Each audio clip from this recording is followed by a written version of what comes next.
Hello friends, welcome to our live classes. I am Arvind Vishwabandhu. I have done my LLB from Delhi University and I am practicing in Delhi High Court and other district courts as well. So we are preparing for CLAT. So today's topic is legal aptitude. I would be dealing with legal aptitude. So the precise syllabus for this is criminal law, torts, contracts, family law, constitutional law, international law, and we will be dealing with certain legal terms and maxims which normally comes to your examination. So today my focus would be on criminal law. So we come to criminal law. So criminal law consists of Indian Penal Code, Criminal Procedure Code, Evidence Act, and these all code and acts would be guided by the Constitution of India.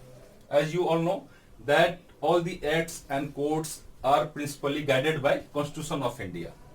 And with these all codes and acts, we will be dealing with leading and recent judgments as well. These are also asked in your CLAT examination. Friends, crime is inevitable in every society, and to constitute crime, there must be a guilty act and combined with guilty mind, because our criminal jurisprudence says that a guilty act cannot alone be offense, cannot constitute an offense. There must be guilty mind there to commit certain act. So there must be mens rea. So there is maxim actus non facit reum nisi mensit rea. That means a guilty act alone does not constitute an offense. There must be a guilty mind along with that. So friends, criminal law deals with how to prevent the crime, and if the crime has been committed, then how the accused should be dealt with, and it makes and it ensures that the accused should be punished, because an offense is supposed to be an offense against this whole society, not a particular person. And for that, the degree of offenses has been provided according to the offense committed. So suppose one person commits theft, then there should be different punishment for that. And one person who commits causes death of a person, then the punishment should be different for him. So accordingly, the punishments had been divided in the IPC. So from death penalty to life imprisonment, imprisonment of two types, rigorous and simple, then fine and forfeiture. So these all has been provided according to the degree of offense committed by the accused. Now, I just want to give you an illustration. You must have seen, I think you must have seen दीवार movie.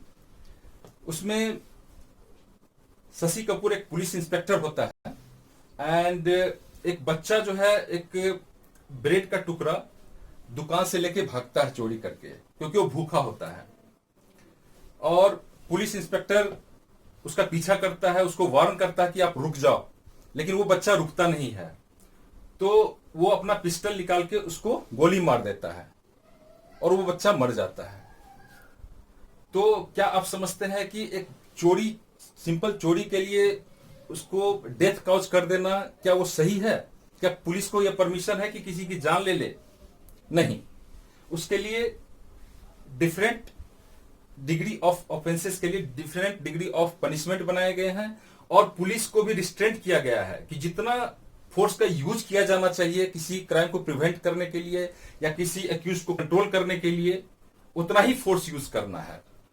तो अगर कोई आदमी अगर murder commit करता है, तो police to the extent of causing death वो अपना पिस्टल चला के उसको मार सकता है. अगर वो रुकता नहीं है, वो अपने ऑफेंस में कंटिन्यू करता जाता है, किसी को मारने की कोशिश करता है और या मार देता है और फिर एस्केप करने की कोशिश करता है, तो उसको रोकने के लिए, उसको अरेस्ट करने के लिए पुलिस उसको कॉज भी डेथ भी कॉज कर सकता है. So different layers of punishment has been given provided in IPC, that is given according to the degree of offense committed by the person. And one thing comes into our mind कि भाई उस दीवार movie में एक बच्चा भूखा है और इसलिए उसने चोरी कर ली। तो हमारा जो पिनल है, कोड है, वो कहता है कि ओनली कि उसका मोटिव अच्छा था, वो भूखा था, या अपने घर में भूखे बच्चों के लिए, भाई बहन के लिए या माँ पिता के लिए कोई ब्रेड का टुकड़ा ले जा रहा है उनके पेट भरने के लिए, तो वो ऑफेंस नहीं होगा, ऐसा नहीं है। क्योंकि अगर ऐसा कर दिया जाए तो जो भी नीडी होंगे वो दुकान में घुस के सारा सामान ले लेंगे और there would be chaos. So acts को प्रिवेंट किया गया है। कौन सा एक्ट जो कोई जरूरी नहीं है मोरली सही हो, वो लॉ के द्वारा भी उसको सही माना जा सकता है। So those acts are prevented even if it is for good cause. अगर किसी को भूखे को खिलाने के लिए कोई कहीं गोदाम से चोरी कर रहा है, that is restricted and accordingly punishment is provided. So from lower part of punishment to higher degree of punishment is given, and it depends upon the how the conscience of the society is shocked. Suppose recently we have seen many cases like Nirbhaya, the accused has been punished and hanged ultimately. So that event, the Delhi gang rape event, has shocked the conscience of entire nation even. So definitely the punishment should be higher in that case. But the criminal system has to assure that those accused who are actually involved in the event or incidents should be punished. This has to be ensured, and for that the judicial machinery is there. They are ensuring that the guilty should not go free and कोई innocent आदमी punish ना हो जाए, because there are so many cases. Like I would like to give examples that in Akshardham shootout case.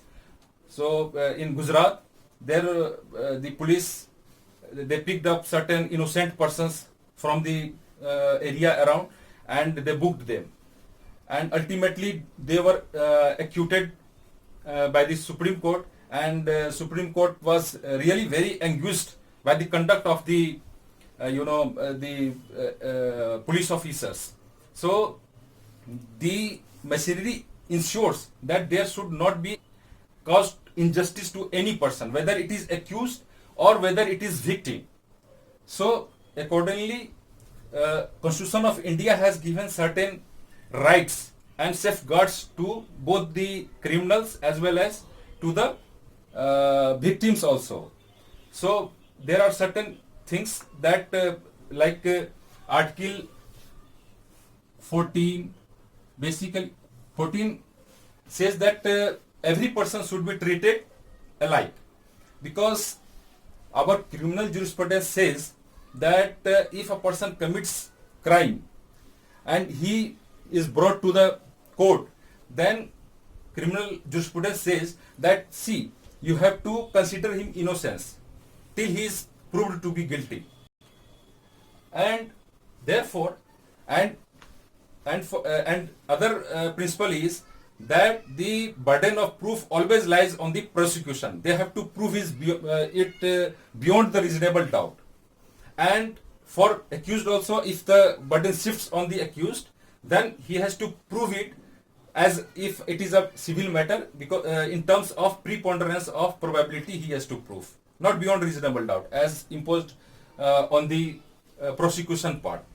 So the Constitution also ensures that the proper investigation is conducted and accused should be given proper opportunity to be heard, to be brought before the magistrate, and the trial should not go unrepresented by the accused. So he should be represented properly, and for that he should be given proper skilled advocate at the cost of state if he is not able to get a skilled lawyer by himself, because if he is poor, अगर वो गरीब है तो वो afford नहीं कर सकता है अच्छा वकील, इसलिए ये स्टेट की ड्यूटी बन जाती है और ये इम्पोज किया गया है कॉन्स्टिट्यूशन से. If you see article 39A, वो कहता है कि a state has to ensure that no accused should go without representation.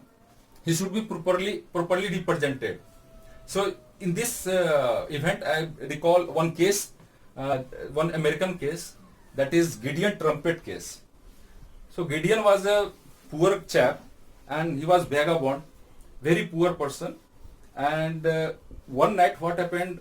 A theft was committed in a shop in the night, and he happens to going through that area, and he was trapped by the police, and he was prosecuted, and because he was poor, and those days in American courts, this was a provision that only in case of felony, the accused, the poor accused would be given assistance of the lawyer by the state. So this poor guy Gideon could not get represented through a proper lawyer, so he could not represent himself, he could not defend himself, and he got convicted in that case, and ultimately he was sent to the prison. And there he studied more law books, and he came to know that I should approach the Supreme Court of America. And he wrote everything that, see, I am not guilty, and because of I could not get represented before the court, so I could not defend my case, so I got convicted, and I am suffering this sentence without any fault of mine.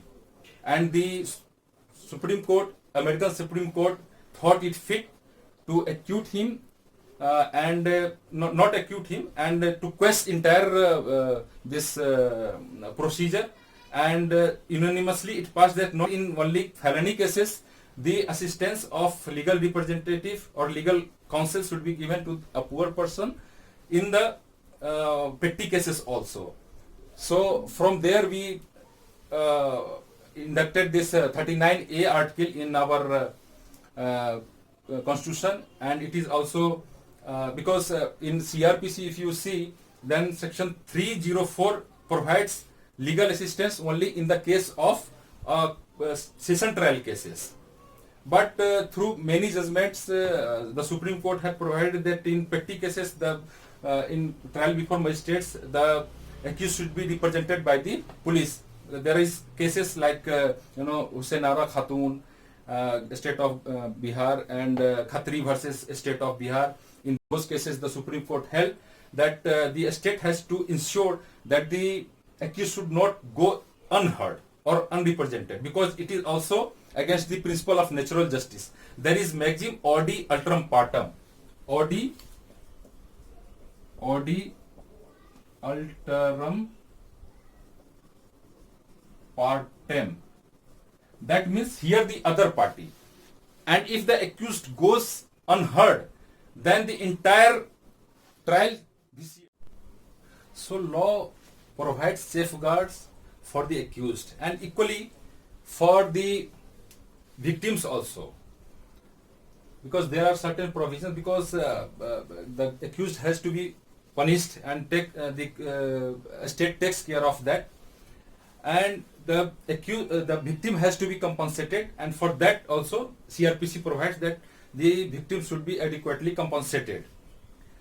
Now I would like, I had forget to tell you something more, that Constitution provides certain safeguards in Article 19, 20, 21 and 22. These articles basically controls entire criminal law. So in the event of non-following of principle of justice, or for that matter any of the law, then the Constitution guides and controls it, and the entire procedure which does not follow these articles, it vitiates. Vitiates means it quashes everything. It washes it, the total trial, or if it is investigation, it bars the investigation. So now we come to individual crimes. So let us deal with theft. theft basically is related to some movable things like movable property. There is difference between movable and immovable. What is movable? That can be moved easily, that can be touched and moved. And immovable is like building that cannot move, the big statue, unless until it is severed from that place. And so theft is related only to the movable property. So to constitute a theft, these ingredients should be fulfilled. These are most important ingredients, that is dishonest intention. We have talked about intention. Intention is guilty mind, because to constitute a crime there must be a guilty mind, mens rea, and together with actus reus is constitute a crime. So dishonest intention should be there. What is dishonest? Dishonest is to cause somebody loss. That may be wrongful loss. That would be wrongful loss. Or to give someone wrongful gain. That is wrongful loss and wrongful gain is dishonest. So in theft, the person who holds that movable property is in rightful possession, and the thief deprive him from his rightful possession and causes him wrongful loss. So the property should be movable property, and there should be dishonest intention, and the thief takes that movable property without consent. Consent means without his without his consent means without telling him, without saying him that I'm taking it from your house. So without consent he is taking it and takes away that property. Takes away not always means that it should move from the possession of the person who is deprived from property entirely. It may be it may happen that that property has been concealed somewhere and the thief takes it sometime else. So to constitute a theft, there must be dishonest intention, the property should be movable, and that property should be moved without consent, and in that process it takes away the property. So this is theft. Because theft is in degree is not considered as a very which shocks the conscience of the society at large. Therefore the punishment extends up to 3 years, and maybe with fine and or with both. So this is theft. Now we move on to another head of offenses, extortion. So there are certain ingredients which has to be constituted to commit an offense of extortion. Those are that the element of force should be there, fear of injury should be there, and property may be movable or immovable. So, and in order of that, he takes away the property. So we will be talking about immovable property also in other classes. For example, I am saying that there may be valuable security, like you may get some documents of transfer of property, and you may create the property in your favor by exerting this extortion to the person.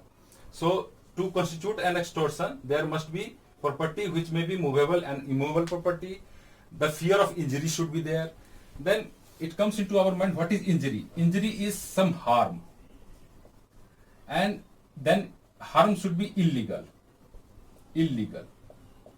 These both constitute injury. So what is harm? Harm is some kind of damage or loss caused to the body or property, or to the mind, or to the reputation as well. So to constitute extortion, these elements should be there. This constitutes extortion. Now we move on to another head of crime, that is robbery. So theft and extortion we have read. So if there is element of theft and extortion, all the ingredients of theft or extortion is fulfilled in that crime, and in order to commit that crime, the person or accused causes death, hurt, or wrongful restraint, or attempt to cause death, hurt, or wrongful restraint, then it constitutes robbery. Then what is wrongful restraint and what is wrongful confinement? Wrongful restraint is preventing somebody to move in a certain direction, but wrongful confinement restrains completely, like locking in a house. There is four wall and he is confined in that area. So confinement is total confinement. You cannot move from certain area. But wrongful restraint is that you cannot move in a certain direction. So in order to commit robbery, he causes death, hurt, or wrongful restraint, or attempts to cause death, hurt, or wrongful restraint, then it constitutes robbery. And dacoity is simple, that in order to commit robbery, there should be 5 persons. If the number of person is less than 5, then it is robbery. If it is committed by 4 persons, then it is robbery. But instantly it is committed by 5 persons, then it is dacoity. So these are all ingredients we have to keep in mind, that there should be, these ingredients should be fulfilled to come within the ambit of these heads of crime.